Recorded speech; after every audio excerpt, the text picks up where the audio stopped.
La alegría especial que imprime Karina Fernández. Mucha experiencia en el escenario. Un desenvolvimiento extraordinario, un aplomo especial tiene Karina Fernández. Señoras y señores, desarrollando este primer gran recital de canciones aquí en Ica.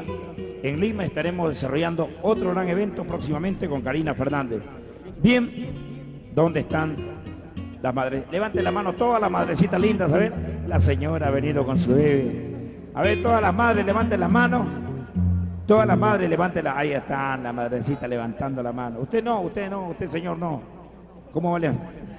Está levantando. Señores, para las madrecitas lindas nuestro saludo.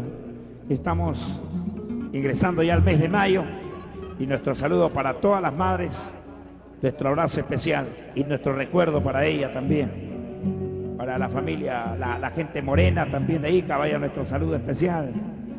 Para mi gente de Cañete. ¿Hay cañetanos o no hay cañetanos por acá? Levante la mano la gente de Cañete, a ver. No hay ningún cañetano. Si es cañetano es el paisano de JJ de quienes hablan. Somos de Cañete, de San Luis, de Cañete. Señoras y señores,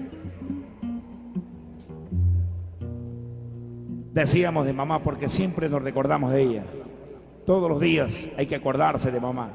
Aquel hijo que no se acuerde de su madre, aquel hijo está caminando mal.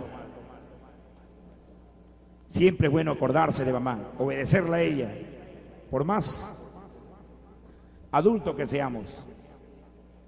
Señoras y señores, Karina Fernández no se olvida del ser más sublime de la tierra y le rinde homenaje con esta canción tan sentida del autor Isaac Quispe en este primer recital de canciones, Lágrimas de mi madre. Canta Karina Fernández.